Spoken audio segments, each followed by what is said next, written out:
I'm going to guess that most of you, when you're thinking about climate change, probably feel some fear, maybe even hopelessness about the future. Something that I hear a lot, especially from younger generations. According to Yale research, a pretty large majority of people in the US right now are either alarmed or concerned about climate change, and it's pretty close to 100% of the students in my classes at Cornell. For a long time, the goal has been to raise awareness about climate change, but now most people are very much aware. The big mystery is why more of us don't take action. And I think part of the reason so many people feel scared and bleak is they get the enormity of the disaster, but they really don't know what to do about it. So I've been focusing my own thinking on crossing the gap from awareness to action. That gap is especially huge in the world that many of us here share, that is, artists and people who study art and literature. Now, we usually say that the arts are valuable because they get us to pause and question our world. So we praise works of art and literature that are open-ended and ambiguous because these make us sit with complexity and recognize that there aren't easy answers. So along with this photograph, these questions are what seem to arise from it. Deleuze poses the fundamental questions of who we are and to whom does Earth's environment belong, which we probably none of us have easy and quick answers to. Also, when we're experiencing an image or a poem, we aren't just rushing around trying to get other business done, so we have a space to reflect and wonder, maybe even to imagine other worlds. In this sense, art allows us to break free from the prison house of the everyday. Thinkers across the arts and humanities argue that this kind of open-ended pause is especially urgent right now because we live in a historical moment when corporations and governments are pushing us to turn every aspect of our lives to financial profit. Now, I think there's a lot of validity to this argument, but a few years ago, as the climate crisis was accelerating, I started to get worried about it. For one thing, asking us to pause in the face of intensifying climate destruction seems to play right into the hands of the people who want us to do nothing. I'll talk about them a little bit more later. But also, when it comes to climate change, lots of people feel powerless and don't know what to do, so the idea that we should pause and ask questions is actually reinforcing this idea that it's all too complex and overwhelming for us to act. So my worry is that the humanist emphasis on complexity and ambiguity is actually getting in the way of taking action. So my talk has 4 parts. First, I'm going to talk about open-endedness as a problem. Then I'll introduce formalism as an approach that might help us to move past open-endedness. And then I'm going to talk about 2 different kinds of forms in the 3rd and 4th part. First, pipeline forms, and then storytelling forms. So let me start with open-endedness. Now, this is a value that's so baked into the art world that once you start to notice it, you see it absolutely everywhere. In museums and books and articles about the arts. I started to make a hobby of looking at the ends of books and articles in my own field of literary studies, and almost all of them end with a soaring refusal to spell out the future. And every time I go to a museum, I think, oh, here it is again. The more I think about open-endedness, though, the more troubling it seemed to me. First of all, as fossil fuels disrupt lives around the world, storms, floods, droughts, wildfires, hurricanes, as we just saw, people's lives have gotten a lot more open-ended, but not in a good way. When you're not sure where you're going to find your next meal or a safe place to sleep, ambiguity and uncertainty are not primarily a source of pleasure and excitement. Artists and intellectuals have been dismissive about ideas like predictability and security for more than a century, but it seems to me that these have also been much too easy for the privileged to take for granted. When your home and food and water sources are doubtful and precarious, predictability and security are probably what you're going to be most longing for. So that's the first reason I'm skeptical about open-endedness. But in recent years, too, I've started to think that the open-endedness that's so beloved of arts and humanities people has started to be aligned with the worst kinds of domination and exploitation. So authoritarian leaders around the world have been in love with the idea of a world unconstrained by regulation, and a little like avant-garde artists, they've been all for breaking rules and undoing institutions. Then the third reason I've been worried about open-endedness is that climate denialism, at least as I've been tracking it, turns out to have a lot in common with the humanistic value of open-endedness. So historians Naomi Oreskes and Eric Conway trawled thousands of papers from the oil industry and discovered that fossil fuel companies knew for a very long time, going back to the 1980s, that fossil fuels were going to be catastrophic for life on the planet, but they wanted to keep selling oil anyway. So they conducted a very deliberate public campaign that was focused on doubt and skepticism around climate science. So the whole idea was to make people think that the science was open-ended and that we didn't know enough to act. So at a moment when we could have made plans for drawing down our dependence on fossil fuels, they persuaded us to wait and see what further studies would show. So big oil, like humanities scholars, wanted to make lots of people think that the best response to climate change was to pause and wonder instead of taking action. Tech companies, too, have been big fans of an open-ended and exciting future, and they brag about freeing workers from traditional jobs and schedules and cubicles. But we know that this kind of open-endedness also has brought with it a terrible precarity for much of the labor force, as workers struggle to make ends meet in the gig economy by stringing together multiple unpredictable jobs. So I want to be clear here. I don't mean to suggest that artists and intellectuals who are in love with open-endedness should be blamed for the climate crisis, nor do I think we should stop enjoying or teaching challenging and ambiguous works of art. But I do think that stability is too easy to devalue or overlook, especially for those of us who have it, and it's now getting in the way of the kinds of political action that could address the ravages of climate change. So in my own work, I've been introducing a different vocabulary and set of methods, which I call formalism. And if you've studied art or literature, you'll know that the word form in these contexts usually refers to the patterns, shapes, or structures that organize a work of art. So maybe poetic meter, vanishing point perspective, musical harmony. In my work, I deliberately define form more broadly than that, beyond the arts, as paying attention to any shape or configuration, any arrangement of elements, any ordering or patterning in the world. So public transportation systems are carefully designed forms, and so are school timetables. And I argue that politics, that is the task of living together in groups, is very much a matter of form. So we have constant battles over spatial forms, that is, borders and boundaries. We also debate organizations of time, and probably the most urgent, critical work in the humanities has, in the last 20 and 30 years, has been about the idea that Europe is at the vanguard of world progress and the rest of societies are coming along behind it. That's an organization of time we've been contesting. And then the form that probably causes the most suffering is the hierarchy. So my largest argument is that politics always involves the work of giving form to collective life.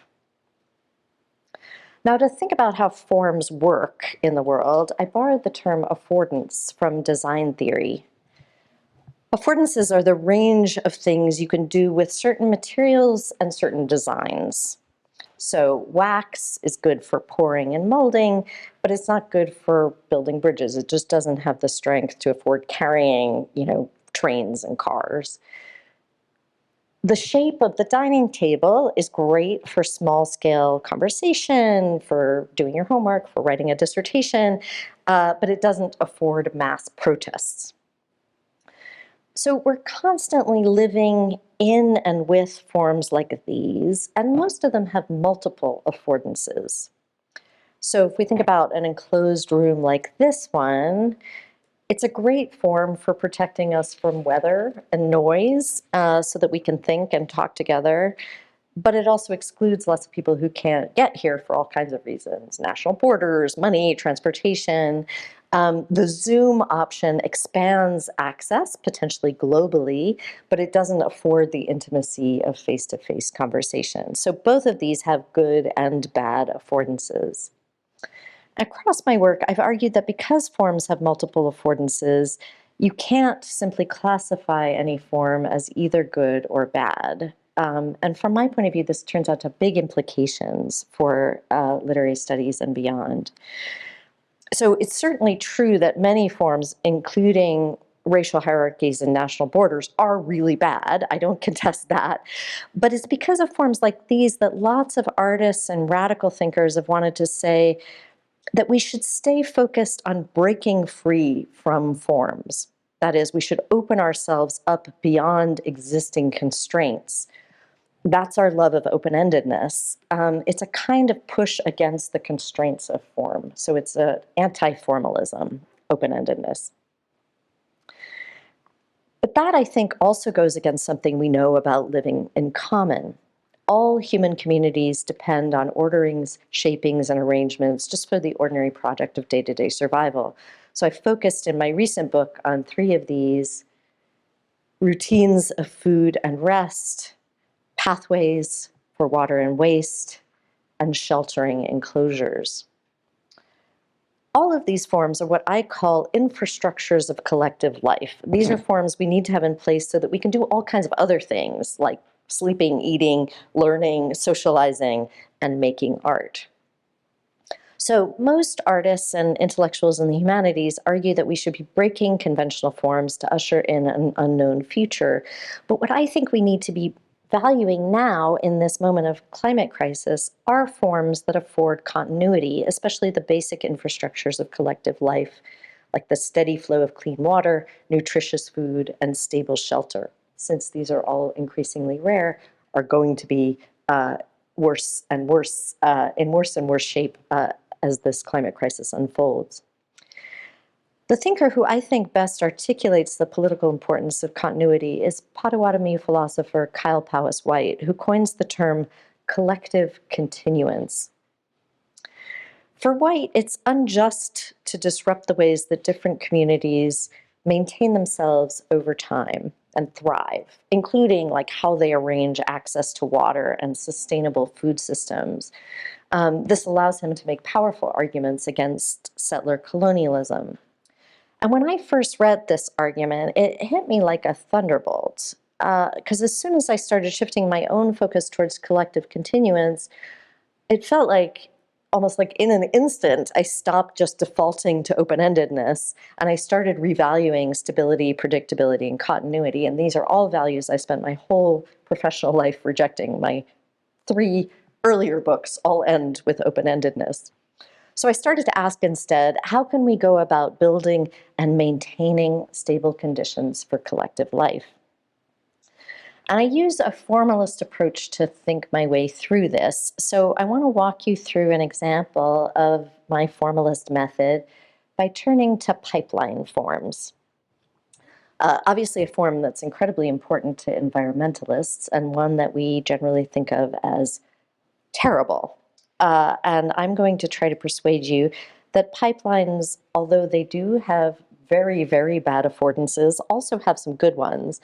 And that means that we shouldn't just reject them, we should also figure out how to put them to good use. So just to think about pipelines as a form to start with. So they're tubular in shape. They do start in one place and end somewhere else, but their beginnings and endings aren't really that dramatic or definitive. What they make possible, most importantly, is the continuous flow of liquids or gases.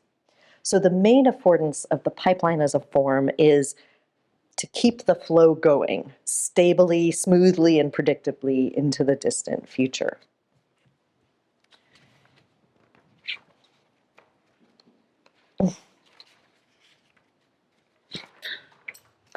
Now, we know quite a lot about the terrible affordances of oil and gas pipelines, and I want to talk about 3 of those. First of all, they're often planned to run through communities of color and indigenous treaty territories. And as they do that, they destroy lands and waterways that are crucial to collective continuance. The second terrible affordance of oil and gas pipelines is that they threaten life and health. On the one hand, they're a major source of greenhouse gas emissions, but also in the shorter term, they also frequently lead to toxic spills and leaks. So if Line 3, for example, which has all kinds of structural anomalies in it, leaked under the Mississippi River, which it could easily do, it would poison the water that literally millions of people rely on.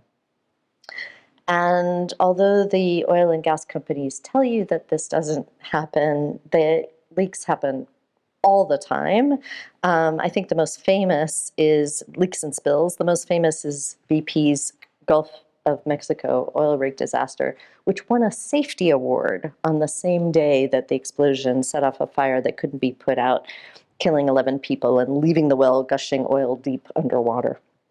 Okay, so first of all, destruction of communities of color and particularly infrastructures, and second, global warming and toxic spills and leaks. But I want to spend a little time with the third aspects of pipelines as a form, which is the way that they give shape to time. And this partly comes from my perspective as a narrative theorist. I'm going to use the example here of the Pacific Northwest fracked gas pipeline, which has just gotten the go-ahead for expansion. There have been a lot of objections to this, and I want to just look at the words that Washington Governor Jay Inslee uses to protest against this project.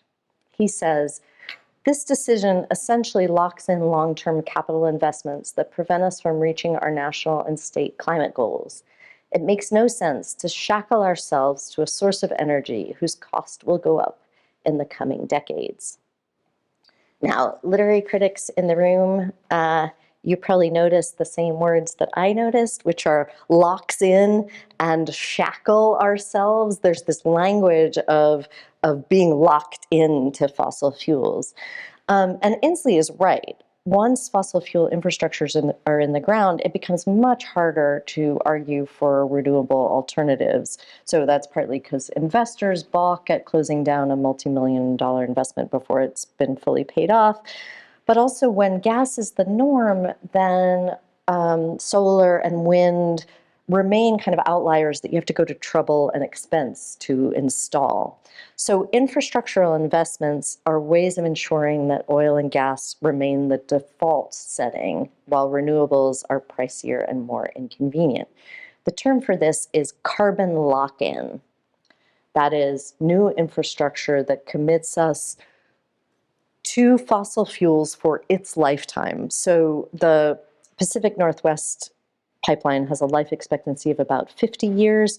And here, I'm sorry, it's so small, but here's some other life expectancies for fossil fuel infrastructure. So one of the crucial affordances of pipelines is continuity over long periods. And if we're going to prevent carbon lock-in, which I really think we should, that seems like a very high priority to me, then one of our top goals should be stopping the installation of any new fossil fuel infrastructures. This has shaped my own activism, so I've been part of the movement to stop the financing of new pipelines, getting banks and pension funds in particular not to invest in new infrastructures that are going to lock in carbon for the long term. I work with an organization called TIA Divest. TIA is the major pension fund for colleges and universities across the US. And unbeknownst to most of their clients, including me until recently, they have $78 billion in fossil fuel investments, including new coal mines at the very moment that the IPCC has said that that's the one thing we should absolutely not do, and then all kinds of other pipelines and oil rigs. So because stopping pipelines seems like such crucial work and the investment to build them seems like one of the places where we could stop the building of pipelines, that's been one of my top priorities. Okay. But a few minutes ago, I said that forms aren't in themselves good or bad, and that pipelines do not only have bad affordances. So here is my line of thinking. seems to me that if pipelines lock in the future, could we use them to lock in a future not of climate destruction, but of, say, equality or justice or sustainability for the long term? That is, could the pipeline form help us to create virtuous rather than vicious cycles? And I think the answer is yes. Lately, I've been studying a very ancient form, that is the water pipeline.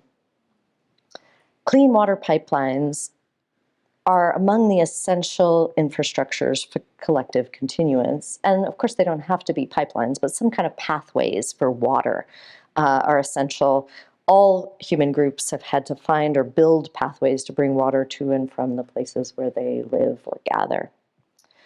Now, from Flint to Lagos right now, many of the world's poorest people are suffering from unpredictable and unsafe water flows. So this is already an urgent political problem, and it's only going to get worse as the climate crisis intensifies. So could we design water pipelines so that their forms lock in climate justice and collective continuance? I've been especially impressed by the water designs of Amazigh people, sometimes called Berbers, who are the indigenous people of North Africa. Water sharing is a very important value in Islam, and most Amazigh people are Muslims. The Prophet Muhammad says that anyone who possesses superfluous water and withholds it from travelers will be punished on the day of resurrection. So in some rural areas, Amazigh groups build channels that look like fish bones, and here you get a little bit of a sense of them. The whole point is that they're designed to bring equal amounts of water to people who live closer to the pipeline or farther away from it, so they're egalitarian. So they have main channels, and then they have these kind of subsidiary channels to get the water to every household. They also impose timetables on use of water for farming, so that one village might have 2 days for farming, for irrigating water for farming, and then a village downstream might have 3 days for irrigation for farming, and then it's further subdivided by hours of the day, days of the week and hours of the day. And that prevents water hoarding, which is incredibly important to sustaining water supplies. But also for me as a humanist, and you guys will, many of you recognize this, it shows that the affordances of timetables, which we almost always associate with Foucault's prisons and factory discipline, also have the affordance of egalitarian distribution and the undoing of hoarding. So that's the rural areas. In urban centers like Fez, this is the city of Fez, which as early as the 12th century built water pipelines that are still in use. They're organized around a different form, a hierarchy of priorities that puts people and animals above industry and profit. So at the top you have one network, this the highest priority, transports clean, drinkable water by lots of canals to both private homes and 70 public fountains, so everybody gets access to clean water. Then there's another network that transports clean but undrinkable water for like industry, like tanning and dyeing. And then a third takes wastewater out of the city to the Cebu River. So here are examples of water pipelines that are designed so that they provide fair distributions of water, and they can last centuries, as the city of Fez proves. So that means that fighting to build and maintain egalitarian water pipelines could lock us in to a future of collective continuance. That is, that virtuous rather than vicious cycle. Quickly, I want to mention a third pipeline, also one that I think can be well put to use for justice, and that is the career pipeline for underrepresented minority groups. Although it's a more metaphorical use of the word, I'd argue that this pipeline is still a form. That is, it's an arrangement of resources. So if certain groups have been systematically excluded and discouraged along the way, most aren't going to reach the job search phase, right? So you can't just have an open call for workers. There needs to be attention to taking down barriers and increasing access to like education and mentoring from preschool onward, if not earlier. So the goal of the career pipeline is precisely to smooth the pathway, to make it less like an obstacle course and more like an open pipe. And the idea is that this continuous flow will give shape to a more just future. So this is a graph of Black professors teaching chemistry. So the more Black professors are teaching college chemistry classes, the more students of color will be able to imagine themselves doing that work, and the more will enter the profession and will mentor and smooth the way for generations to come. So as with the more literal pipelines, this one is designed to lock in the future and to smooth the pathway to make the flow more continuous. So you may be thinking to yourself, this is all very well, but why isn't literature professor talking to me about pipelines? And here I want to come back to the question of the arts. So the more I've thought about how in love artists and writers are with open-endedness, the more I've been persuaded that we should be embracing other values that are better suited to tackling the climate crisis. So now I want to turn to storytelling and think about how storytelling forms might help us in the struggle for climate justice. Now, I'm a scholar of the 19th century British novel by training, that is, writers like Jane Austen and Charles Dickens. And I can tell you that there's no form that literary scholars and serious novelists hate more than happy endings.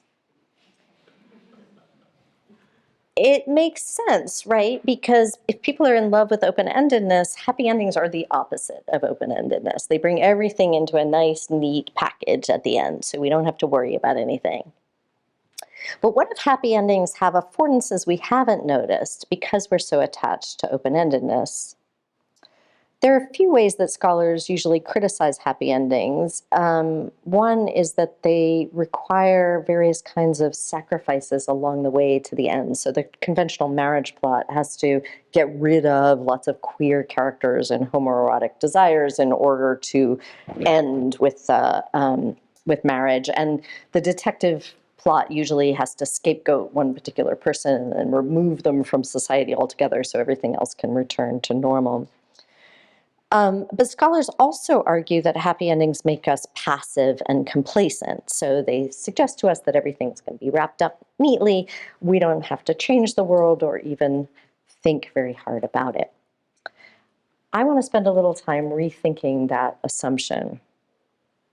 Critics have spent a lot of time with marriage plots and detective stories, but they haven't focused a lot of attention on the kinds of plots that have been drawing my own political attention in the climate crisis. And those are narratives that are propelled by hunger and homelessness. I call these plots of precarity. The 19th century novel is full of these across languages and borders. Oliver Twist is probably the most famous. Now, after following precarious characters for many pages, most plots of precarity end with the promise of a long future of predictable food and shelter. That is 19th century plots of precarity. I'd like to spend a couple of minutes with the ending of George Moore's 1894 novel, Esther Waters. I just want to make a plug for Esther Waters. It's not a famous novel, but it's a fantastic one of my favorites. It's, as far as I know, the only novel in the 19th century that actually depicts a woman in labor. And it's also got a major plot about wet nursing. But for most of the narrative, we're following Esther through trouble after trouble. So she gets fired, she has a baby out of wedlock, she has an abusive stepfather, she ends up in the workhouse for a while, she has run-ins with the police. But in the very final pages, we have a widowed Esther falling into a life of regularity with her employer, Mrs. Barfield. In the evening, they sat in the library sewing, or Mrs. Barfield read aloud, or they talked of their sons. On Sundays, they had their meetings. Those are religious meetings. In this smooth final phase of the novel, Mrs. Barfield asked asks Esther if she would like to marry again. And she says, marry and begin life over again? All the worry and bother over again? Why should I marry?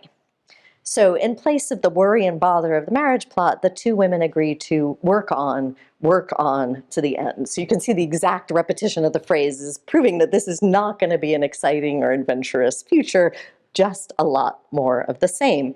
But for Esther, it's the prospect of repetition and continuity, the promise of regular food and the regular rituals of labor and religious observance. So it's a little like the pipeline in the sense that it's a regular flow instead of an obstacle course. It's the infrastructure for a genuinely sustainable life. And I love the way George Moore is super clear here that it's not marriage that's going to bring about this kind of stable ending for women. Instead, he insists on the importance of work and meals and social routines as what really sustain bodies and communities over time. So instead of rejecting happy endings in favor of open-endedness, I'm arguing that the happy endings of plots of precarity invite us to pay a deliberate attention to ongoingness, that is, what it takes to maintain life over time. Now, as I mentioned before, formalism as a method allows me to move back and forth between aesthetic and social forms. And so as I've been thinking about happy endings in the novel, I've also been thinking about happy endings beyond the world of literature. And I found them pretty darn important to social movements too. So happy endings turn out to be a very important form for successful activist struggle. I'll just touch briefly on one of the most famous examples of activist struggle, the Montgomery bus boycott, which organizers knew was going to have to last a really long time because you had to wear down opposition and bring lots of sympathetic supporters to the side of the protesters who were fighting against segregated busing. This is 1955 to 1956. So they spent some time thinking about how it was going to be possible to keep a large group of people going through a very long slog where it was clearly going to be easier to default to using the bus. And what they decided was, quote, people must have something to look forward to.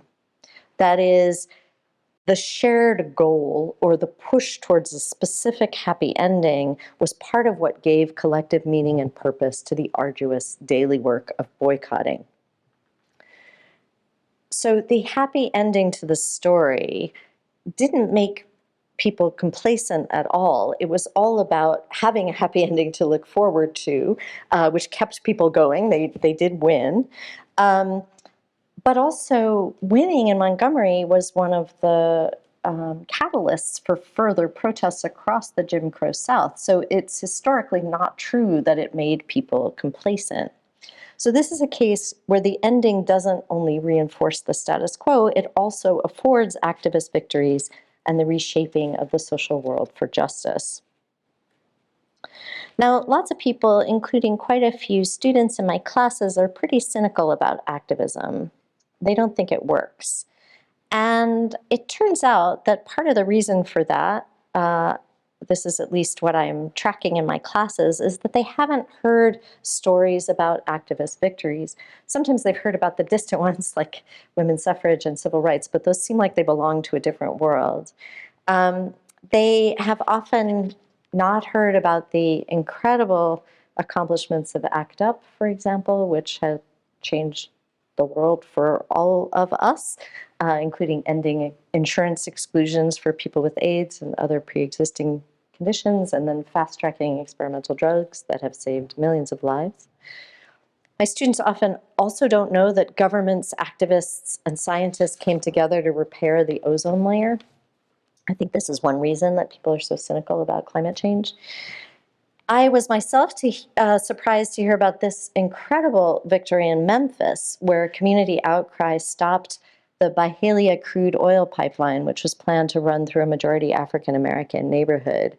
The community fought it and won, but it never became a national news story. It was just a local one.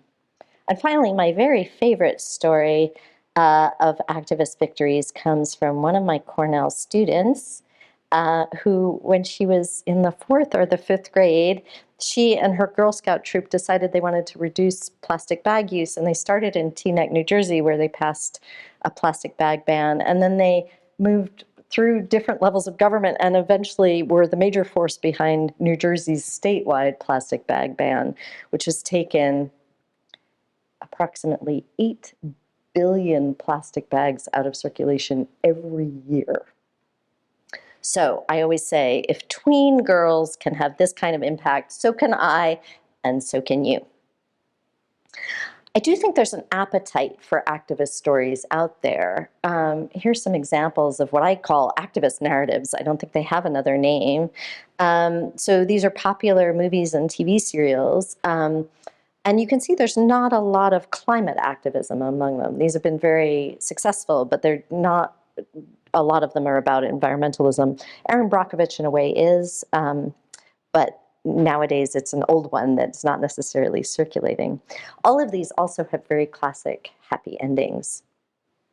So to tell exciting plot-driven stories about how environmental activists have made change in the past and inspire us to take action for the future seems to me like a really high priority.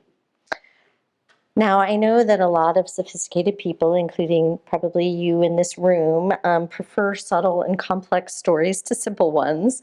But I also want to make the case that the fossil fuel industry would actually make great villain characters in a classic story between good and evil, because they are, in fact, really bad guys. They've been deliberately manipulating us for decades, and I think it's time to take back the narrative.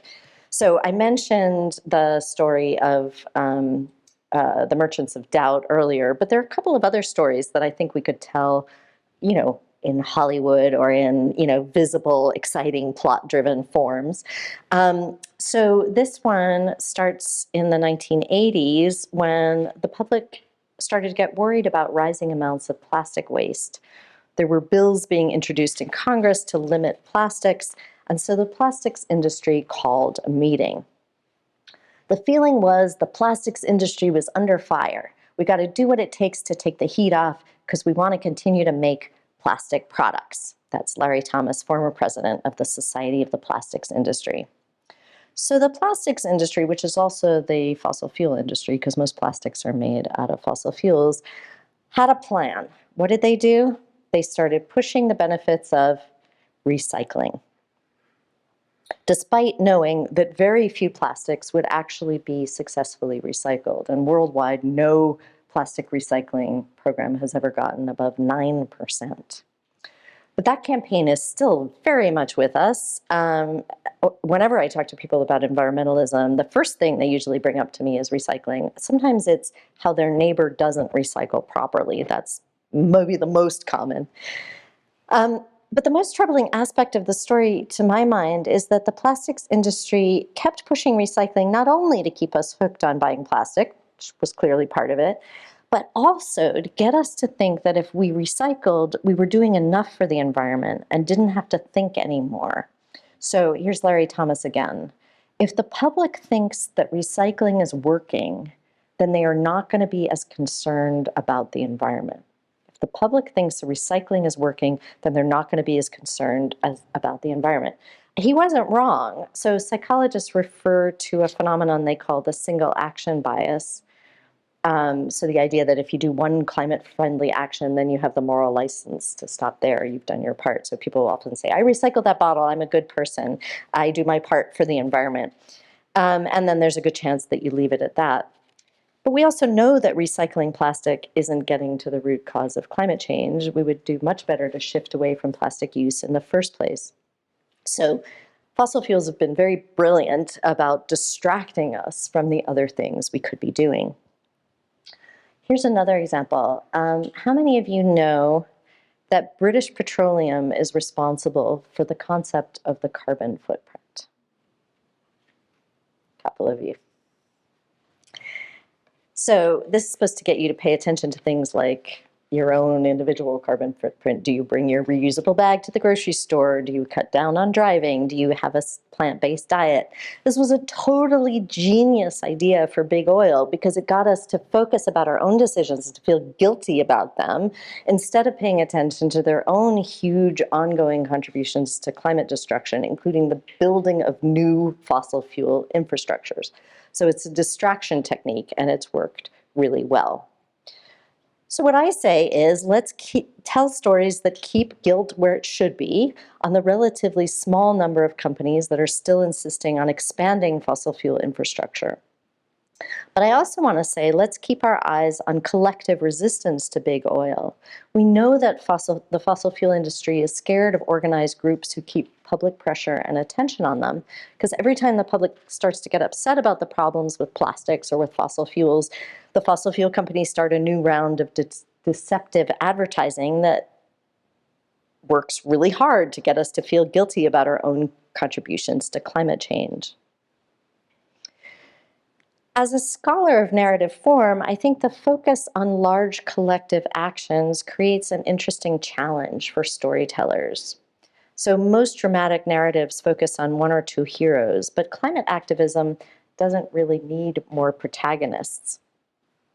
What we need are lots of voices raised together. So how do we tell collective stories? Dopesick, which is the recent series about the Sackler family and the opioid epidemic, seems like a potentially interesting model. And there are others that have kind of multiple protagonists where you can track effects across both sources and activists.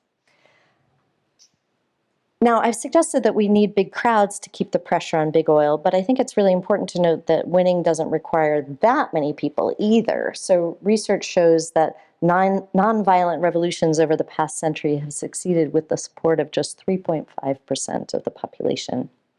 So you don't need to persuade everyone. You can ignore the deniers and the skeptics. We just need some organized groups willing to keep putting pressure on the relatively small number of companies that are really responsible for the climate crisis. Now, I don't want to end with open-endedness, because that would go against my whole talk. So instead, I'm going to invite you to join the fight against gas and oil pipelines.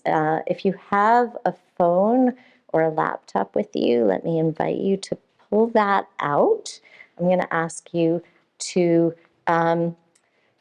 visit some websites and sign up to join a climate action. So here's some options. There are many options out there, but here's some that I think are worthy of our time and attention. Stop EACOP. So the East Africa crude oil pipeline is bad in just about every possible way. So it's a conglomeration of international oil companies, but led by Total, a French energy company that's trying to build a crude oil pipeline through Uganda and Tanzania. It's already thrown thousands of farmers off their land who have been lured with promises of remuneration, which the companies do not pay, and often forced to sign contracts in a language that the people don't read. It's going to poison waterways and make the land unfarmable, and then it's going to create hundreds of millions of tons of greenhouse gas emissions. So Stop EACOP is the group that is fighting the East Africa crude oil pipeline, and they would love your help.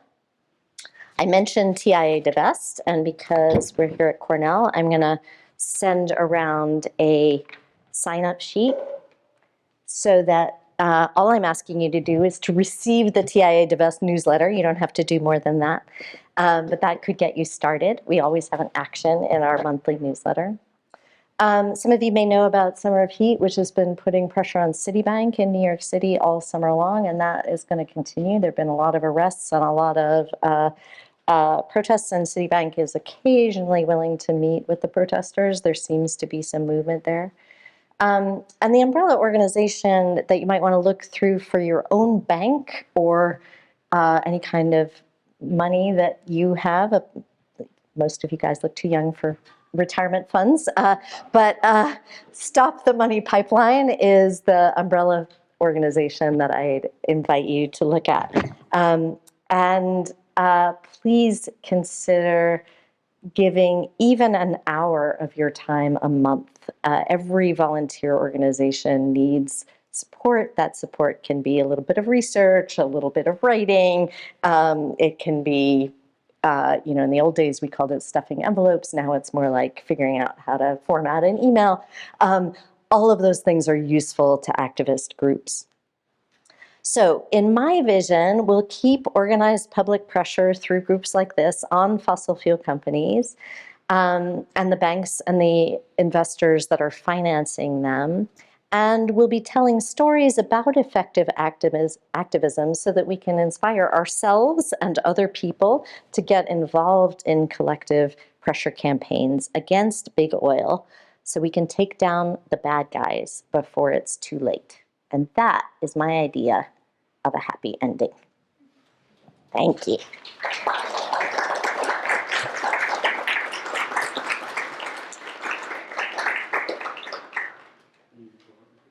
I am very happy to take questions. Thank you for the talk.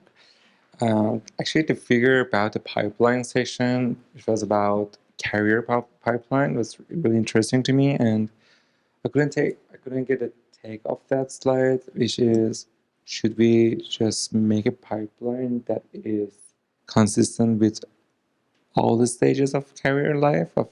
I could see that is about the proportion of Black people, proportion of the population of them to population of the United States until they're a professor.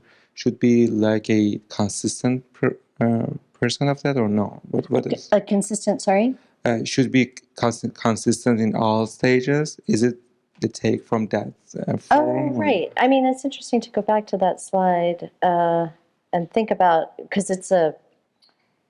I mean, I couldn't get that. Are you criticizing it, or you're just? No, I'm in favor of it. It's so the pipeline. This is an illustration of what's problematic about the pipeline right now, that it gets narrowed.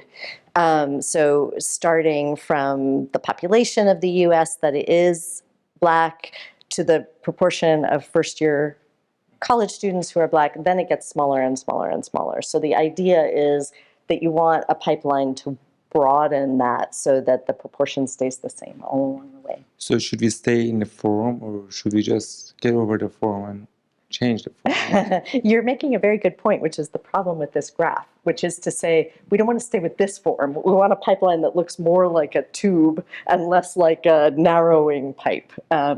Yeah, still with the form of the pipeline, but have it be broadened.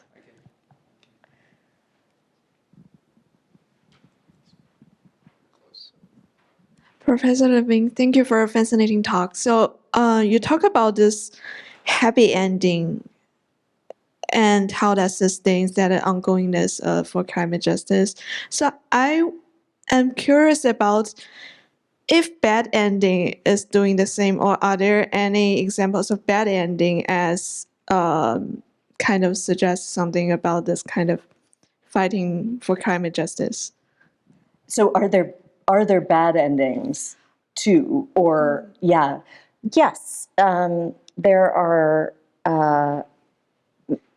First of all, many stories that are told, many happy endings that you and I would criticize for being exclusive or for being unjust. And literary studies has done a lot of work with that. I think for me, what's interesting about the possibility of happy endings is that it's a kind of, I think of forms as a kind of toolbox that we can use. So we're not just talking about, and here I'm very different from most literary studies people, I'm not just interested in where forms come from, which cultural and material conditions they come out of, but how we can use them for future tasks. And so just to think about how we might put those to use as climate activists and humanists, rather than only focusing on the bad ones. But sure, there are plenty of bad ones. Thank you. Sadly.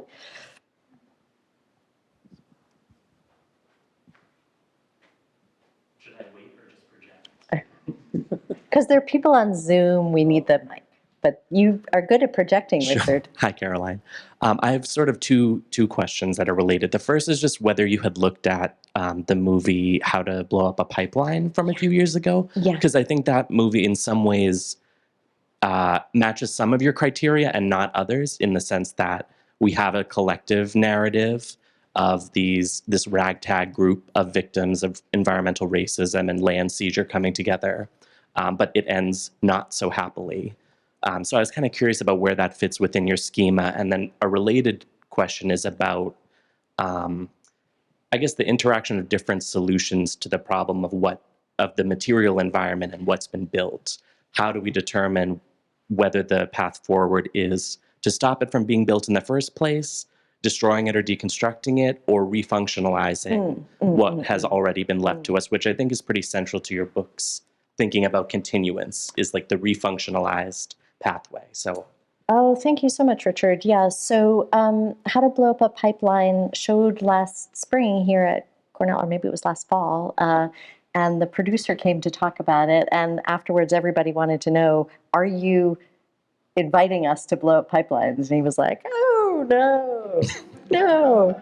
But that was, so I love the narrative structure of How to Blow Up a Pipeline. It's a heist narrative where a group of people who seem not to be connected at all come together, blow up a pipeline, and then disappear again. But it's a very risky venture, and it does not, I mean, they do succeed in blowing it up. And one of the things that they say is, this will help other people to, like, it'll be an inspiring case to get other people to do this. And I guess that's one of the questions is, does it work that way? It's partly a prejudice on my part. I'm trying to be open-minded, but I have been studying the incredible successes of nonviolent direct action, which involves not blowing up property. And it does work remarkably well. And one of the reasons for this is formal, according to the people who study it. And that is, if you can get a large group of sympathetic bystanders, you can, people who are watching the action, you can have a huge amount of you can have a bigger effect. So you don't have to have a huge group of people who are doing the nonviolent civil disobedience, as long as you attract a lot of sympathy from around the edges. And I think that's part of my question. Does that work in that way? It certainly was an experiment in trying it. Your question about repurposing is great. I partly got the idea for thinking about pipelines from Winona LaDuke, the famous Indigenous activist, who says pipelines can carry clean water as well as toxic sludge. I think those are her exact words. And so the idea of like, oh, we could actually just use this pipeline. We don't even have to, rip it out of the ground. We could just repurpose it. I don't know so much about the actual technicalities of that, but it's certainly one of the things that's really interesting to me in my research is that infrastructures are often built on top of each other. So once you already have a pathway, you often get other pathways built on top. So if you think about roads, and then you think about how power lines often go along roads, and then also drain pipes, water pipes for flood, whatever you call that, drain water. One thing to think about is whether those pathways, whether we could use them in ways that afford this kind of justice, or whether those are the wrong pathways. Like, we should be actually designing them differently. So I spend quite a lot of time in the book talking about things like the federal highway system and redlining, and how our society is designed to be both unsustainable and unequal, and that we have an opportunity to redesign those pathways. So in Syracuse right now, which is my hometown, Route 81, which goes over downtown Syracuse in an elevated way, is corroding, and so there's a question about what to be done about it. And one thing that could be done about it is that it doesn't have to be basically destroying a whole livable area of downtown by having this huge highway over it. And so the Federal Highway Act, which put in these flyovers often right through thriving Black neighborhoods, making them impossible to thrive anymore, could be redesigned. So we do have these opportunities for redesign, even when it seems like, oh, the built environment is so kind of permanent or stuck. I don't think that that's necessarily true.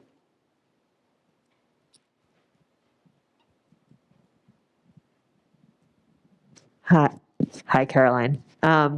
So again, with the 2-question things, but the first one is super brief. What are some things that might constitute happy endings or things to look forward to in the domain of climate activism? My understanding, despite the increased concern, is that it can be difficult to like marshal the drive towards instant gratification in this domain. So are there any things that you, like, can you like meditate on that for a sec? Sure, absolutely. And actually, it's hard for me to find my way through all of my slides, but this is an example, this Byhalia pipeline. One of the things that kind of fascinates me about the question of happy endings with climate stuff in particular is that it's hard to celebrate something bad that could have happened and didn't happen. So the ozone layer is similar too, right?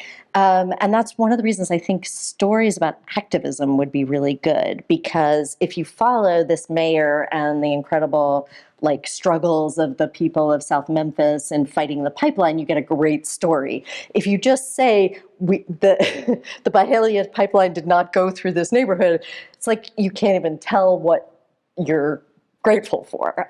So I think that is a really, really important point. The other thing about pipeline endings is they sometimes go back and forth for a while. And so it's hard to have that like stunning final scene of victory. Because it's like, oh, well, actually, they're going to go through another environmental review or whatever. So I think focusing on the activists is the way to go. Amazing. So I think that the follow-up to that is, some of the links that you shared were for signing on to support initiatives that help avert catastrophic climate developments in different parts of the world. I wonder and one of the things that's true is that like there's not going to be a pipeline built through Ithaca. Right. And I guess what I'm wondering, I don't know how else to say this then, what are the ways that Cornell here might provide some opportunities for intervention that help citizens of this community get in touch with their agency? Yeah. Oh, that's such a great question. Because we divested, right? Yeah. Much thanks to your act, right? And so a group of people, yes. But yes. I Yay, mean, in 2020, yes. I mean, we're citizens of the university and feel some complicity, right? Yeah. And that's motivating. And I guess I'm wondering, like, what the next step is. What is the next step? Yeah, it's such a great question. I think, part of why I am focused on TIAA is that Cornell is TIAA's 7th biggest client. Millions and millions of dollars flow through Cornell. Yeah. Of TIAA money. We don't have other options besides Fidelity, which is also awash in fossil fuels. So I've been tracking, and students here have been amazing. There's just a report published, I think, last week that's the other side of kind of following the money, which is money that's coming into the university from fossil fuel companies. So, for example, for research, for buildings that are being built. So trying to track that has been a Herculean task that undergraduates have been mostly involved in. And those are 2 of the prongs of the following the money part. One, there are a lot of local issues where Cornell is contributing, but one that's urgent right this moment is the artificial turf that Cornell is planning to put in its new stadium, which is filled with PFAS chemicals and bad for everybody. So that's something where, interestingly, athletes were invited to come and argue for artificial turf, but apparently they had not been told about what the dangers were. And so the university said, oh, we've already had an open meeting and there was no objection. But it's like exactly the kind of thing where the more we know, the more we could actually be objecting and making it harder for those kinds of things to go through. I mean, especially since we have such a huge plant sciences program here that surely would have had opinions about that.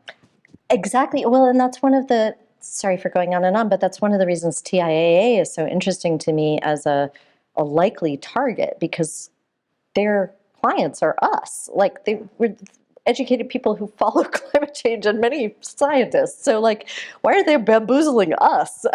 We should be able to fight back. And they, if one pension fund goes, that'll kind of open the arena for others to go. So we think they're the easiest target to push over. Thank you so much.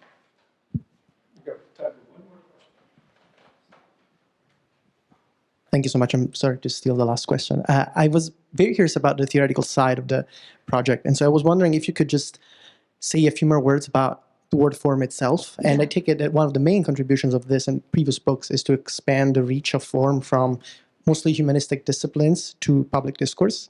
And I was wondering, since there's another word that came up repeatedly in the talk, which is infrastructure, how do you think about the other way around and whether you sort of toy with that word? Yes. Yes. So,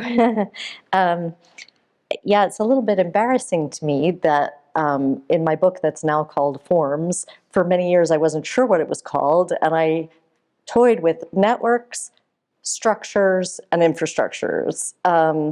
And I finally opted for forms for a couple of reasons, but one is that it actually has the longest history as a word.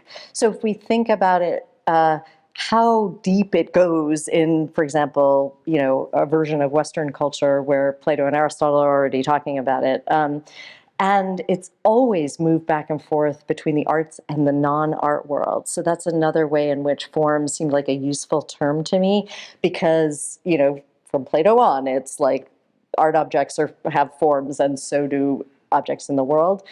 But I think I also, I toyed with structure in part because structuralism, in a way, came to the US with and after post-structuralism. It's like it starts in Europe and then it comes here at the same time that the undoing of it comes here. And we never fully get the sitting with structuralism that I think we could have gotten and done more with. So I thought about structure.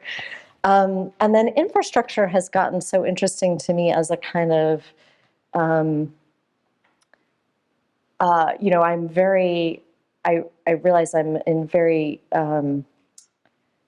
dangerous territory here, but I do think there are certain things that are universal to all human cultures. I think there are forms, different cultures build different kinds of forms, design and build different kinds of forms to meet these basic infrastructural needs, but no human community has ever done without water, has ever done without shelter, has ever done without food. And so thinking about those really basic forms is why, I have come to infrastructure, but I think there are a lot of forms that are not infrastructural. So I think a sonnet, for example, has a form that's not necessarily an infrastructure.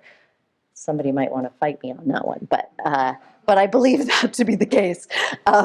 So I was in this book, I think about infrastructural forms, but then I think there are all kinds of other forms.